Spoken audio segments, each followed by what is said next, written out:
Welcome to UNCAGED, a show that celebrates thought leadership from today's top business leaders. The program provides a voice to amazing executives from around the globe who are shaping the world of business today and mapping the path to the commerce of tomorrow. Today, we're speaking with Eric Redding. Hey, Eric, how are you? Good. How are you? I'm very, very well. Eric is the Division VP for International Development at Abt Associates. We're going to talk a lot about what Eric is focusing on these days, which is heavily focused on the climate area. Abt Associates is a mission-driven global leader in research and program implementation in the fields of health, social, and environmental policy and international development. And I'm excited to talk to Eric more about the areas that he's focused on in the international development area, specifically the climate work. But before we get into that, tell us a little bit about yourself, Eric, and your career.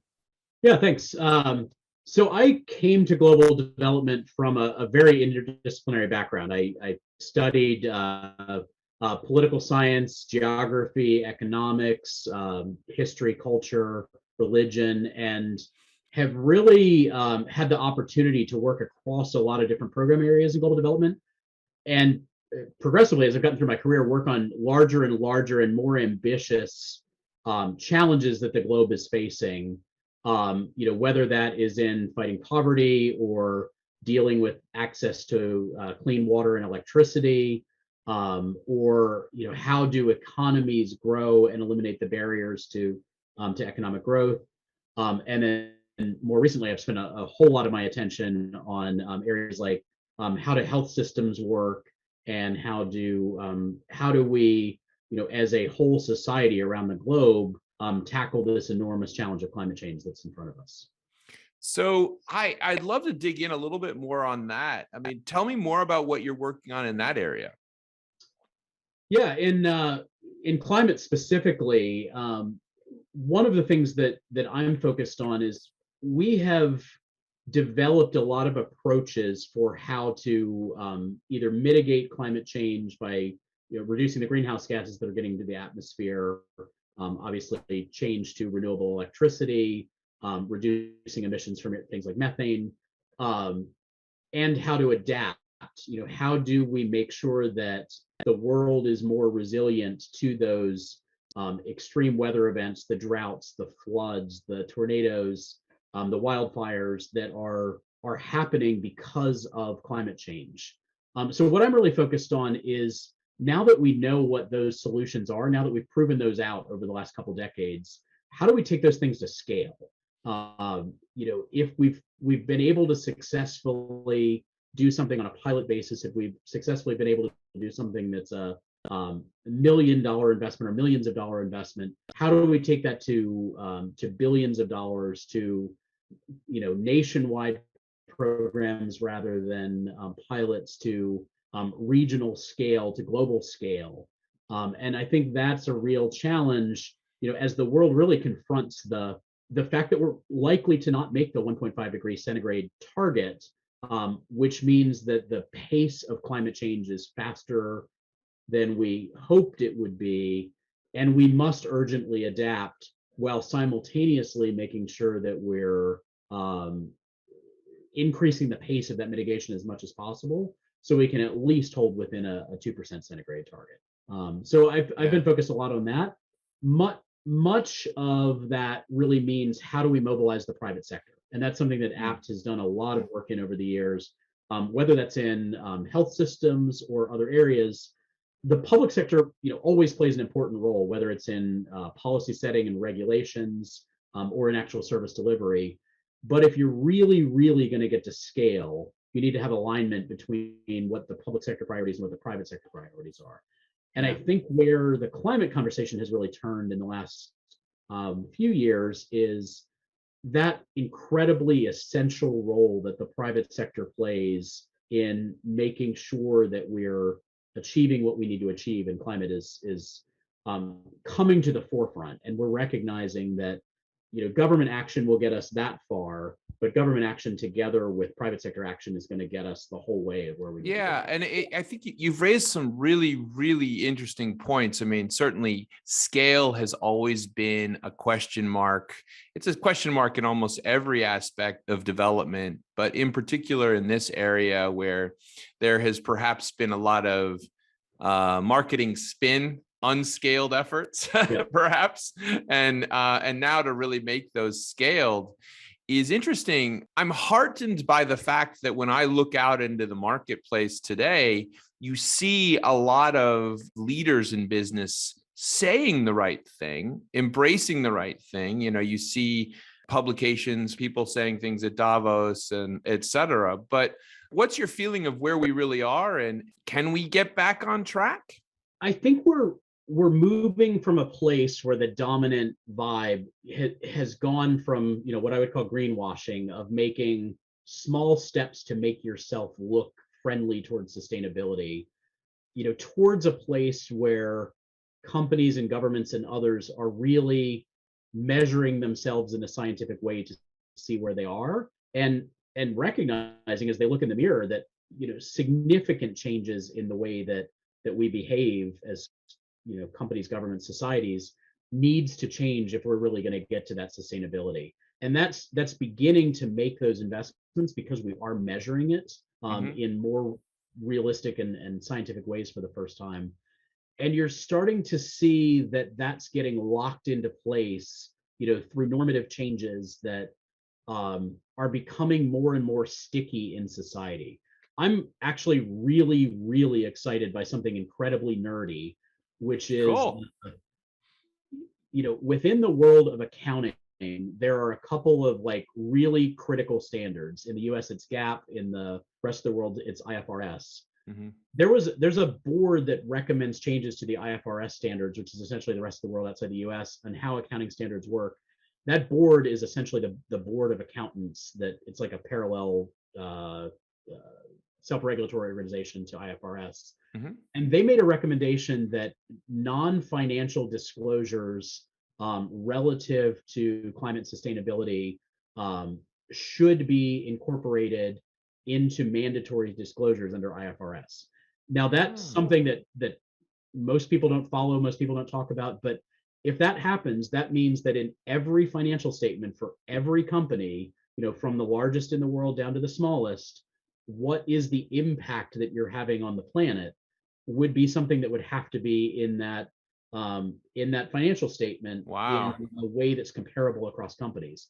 And that starts to get us to a place where all of the things that we've talked about for years, of the tragedy of the commons and the fact that there is no economic consequence for doing environmental damage, actually gets accounted for. I mean, it would be an incredible move. I understand why you're nerding out on that one, because I look at the people, when we talk to individuals in the finance sector, they're trying to do things with ESG and trying to figure out how to employ ESG as an effective measure. But obviously, as you know, it's really spotty in how those kind of measures work today. And as long as it's voluntary and there are multiple competing standards, it's not very meaningful. But the couple things that have happened is, A, the various standards for sustainability have begun to coalesce around each other, and there's an active movement to synchronize those various standards together into one, and then put those into those non-financial disclosures. And that's where the Davos level conversation is driving us towards that. And I think that's very exciting. I think to be realistic about it, like, accounting standards don't change quickly by design. Like, companies can't change the way they report in a minute. So anything that happens there is going to happen over a 3 or 4 year period, but it's pretty clear that there's momentum towards that. And I think that's very exciting. But let me ask you kind of a funny question. When the standards were put in place, Eric, the goals that probably were discussed in Glasgow and other places, was there any room for error in terms of some of those goals, or is that 1.5% pretty hard and fixed? Yeah. So, I mean, what the 1.5% and 2%, which is sort of the backup goal, if you will. Yeah. I mean, it's really, relative to how much damage is going to be done to the globe. If we could hold to a 1.5% increase over pre-industrial levels, or 1.5 degree increase over pre-industrial levels, that means we get to, roughly the level of destruction we have today of,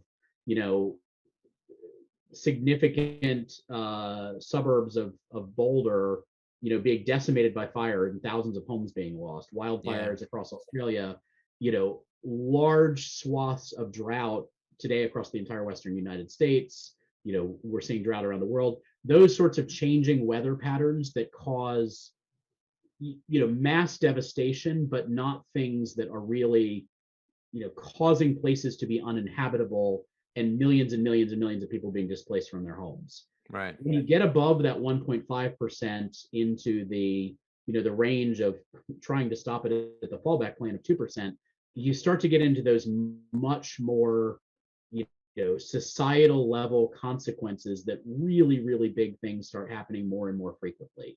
A tornado that takes out a town in Kentucky won't be something that grabs headline news because it's happening every week, if we get up into that 2% range. And then if we're not successful at holding at that 2% range and we get up into the 2.5%, 3% range, then you're really, really talking about like very large swaths of the earth that just aren't inhabitable because of climate change. So it's not a hard target per se, and I'm not a climate scientist, so I'm getting more out of my area of expertise here. But the further you get up that scale, the more extreme weather events you have from those changes of climate, and that's important. Yeah, well, I live in Miami, and so I'm in one of these places where I feel like just a slight change may make my city the new Venice. Yeah, I agree. I grew up in Florida, and the highest hill in the state of Florida is 360 feet above sea level. And I remember actually one of the first climate things that I ever recognized was going to it was Natural History Museum somewhere in Florida, and they actually had a modeling thing. This was back in the early 80s, where it would show with lighting up what the state of Florida would look like with 5 feet, 10 feet, 20 feet, 30 feet of sea level rise, and it basically becomes a chain of islands that looks like the Florida Keys, that sort of runs from Tallahassee down through Gainesville, and then everything else below that is underwater, pretty quickly, because there's no hills in that state, and 20 feet of sea rise puts 90% of the land underwater. So you feel it very quickly in a place like that. But well, you're convincing me not to buy real estate here. Well, let me attach that to what I said about the regulatory thing too.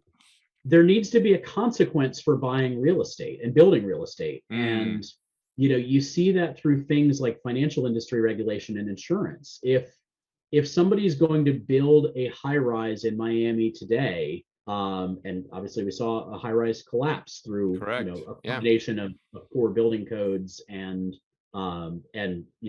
water related seepage and things, which may or may not be directly climate related, but shows you how bad these things can affect it. Yeah. To build a high rise in Miami today, you better have insurance, because that building's intended for a 50-year life. You better have insurance that's going to make sure that you're financially protected from the fact that it's very, very likely that within 50 years, there's going to be significant sea level rise that's going to undermine that building and cause it to be uninhabitable. That's going to be crazy expensive. And it's going to double, triple, quadruple the cost of building that building. And by it being crazy expensive, because you have to get that climate change insurance to protect your risk, and the financial industry needs to require you to have that risk if you're going to borrow money to get the building, which are regulations that are working their way through things like the Office of the Comptroller of the Currency and FDIC right now. Yeah. By making it incredibly expensive to get that insurance, it provokes the behavior that we need to provoke. That developer may build that building, not right on the seafront, but a half a mile back with a nice view, so that it's not threatened by storm surge every time a hurricane comes in. Or they may build the engineering protections to, build up a 20-foot seawall, and not have it sitting at, 6 feet above sea level in a way that every storm surge is going to put that building at a risk that, has to be evacuated.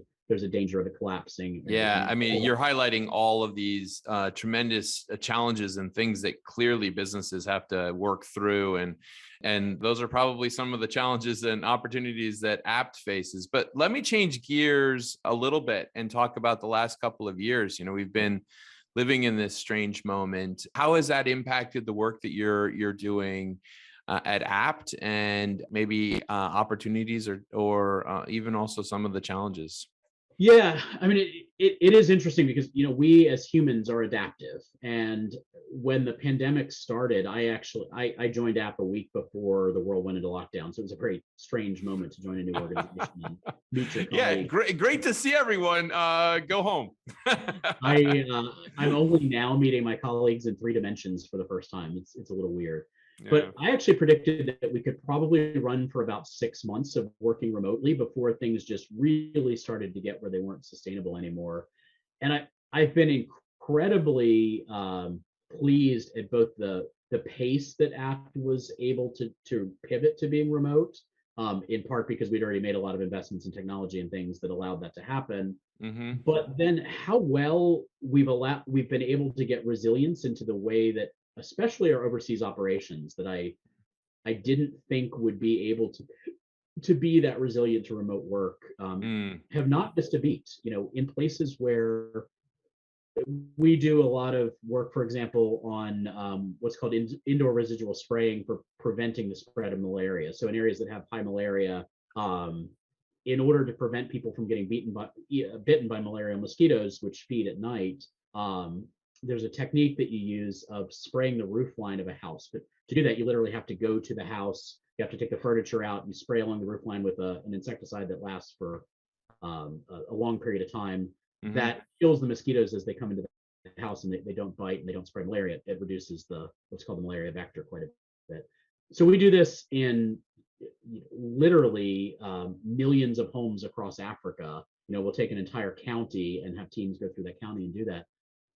I frankly didn't think we were going to be able to do that in the middle of the pandemic. In one country, in Uganda, we were about to start the spray season, and the entire country was put on national lockdown. Nobody was allowed to use the roads. Nobody was allowed to use their home.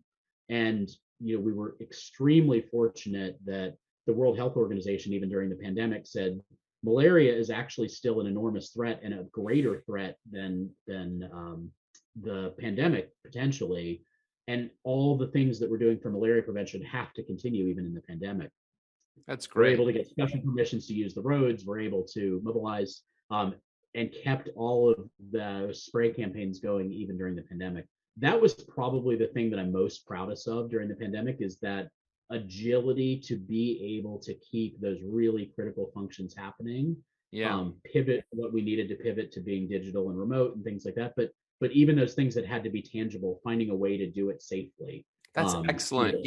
I was fearful of the same issues. Certainly in the States, we've noticed with healthcare issues in particular that people kind of put off critical surgeries, et cetera, during COVID. And I was worried that maybe public policy had suffered as well. And so that's actually really great to hear that you guys continued forward on the efforts. And the other thing I'm really proud of is we do an enormous amount of work with health systems around the world, and helping those health systems get out just basic healthcare to the population. And those health systems are often a combination of public and private sector and other things. But because of that, one of the things we were called upon to do in many, many, many countries was help countries prepare for how they're going to deal with the pandemic. How are they going to isolate patients that have COVID from those that have other diseases? How are they going to get the right PPE out to the healthcare workers? How are they going to get the public health messaging out about how to deal with social distancing and these things at the beginning of the pandemic? And then later, how, when vaccine finally became available to the developing world, which was much, much later than it was to the US and Europe, how are you going to get shots into the arms of people all over the country, which is a huge logistical hurdle, particularly with cold chains and things like that. So we did an enormous amount of work across the globe in how do you do all those things. And I'm incredibly proud at how much our teams on the ground were able to, again, exercise that agility to figure out how can we help our health systems that we partner with to do as much as they can to mitigate the pandemic. And Yeah, I I don't mean, want to. just the logistics of those things alone are just so complicated, which is great to see that you guys have been able to do that. I mean, as you look forward, Eric, into 2022, I am hoping that all these efforts that you guys were able to make sure happen during the last couple of years continue. But here we are in a number that sounds so futuristic, 2022. What does it look like for you, and what are the priorities, especially in the climate area?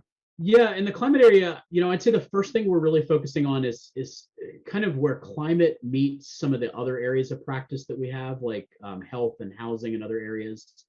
The healthcare sector is actually a sector that hasn't really faced the climate crisis enough. Mm. For example, in Africa, there's an enormous amount of the healthcare sector that relies on diesel generators to produce power, to do the basic things that allow babies to be born at night in villages, for example. Hmm. We're really working to try to figure out how to get that, very, very carbon unfriendly use of um, diesel generation and other things out of the healthcare sector, how decarbonization of healthcare can really be brought to scale. That's, the biggest thing that's on my mind right now. But beyond that, how can we do things like mobilizing climate finance at enormous scale? How can we take advantage of the fact that in impact investment, for example, impact driven investment, we're seeing trillions of dollars now that are moving from the mainline capital markets, kind of past ESG into really impact driven capital. And that impact driven capital is looking at how do we accomplish the sustainable development goals? How do we make sure that we're getting investment into climate mitigation and adaptation? How are we making sure that we're getting investments into the health systems that are going to get to human health? How are we making sure that we're able to feed the world and get nutrition in the right place so that, as pregnant women have babies and these babies grow, they're not stunted in their growth because they have poor nutrition in the first 2 years. So we're really working around the world on those really big challenges around health and climate and agriculture, nutrition, and that really gets me excited and fired up because it's allowing us to take, what are in appear to be intractable problems, but Yeah. apply solutions at enormous scale, that really help them get resolved. So as we Yeah, go and into I think 2022, it's really kind of that idea of these interrelated efforts at scale, yeah, and really kind of perhaps showing people how they're all interrelated is quite critical, so that they yeah. continue to support and push it to the next level. Eric, it's been amazing to talk to you today. We've been speaking with Eric Redding. He is the Division VP for International Development at Abt Associates. We've been talking about the work that Abt has been doing in the area of climate change, as well as kind of how that relates to broader initiatives in health, clean energy, governance, agriculture, you name it. And it's obviously a very, I should say, important time, interesting time, challenging time for all of those topics. And it's been great to hear Eric and what he's been working on. Eric, if someone wanted to reach you and learn more about what Abt and you are up to, where should they find you?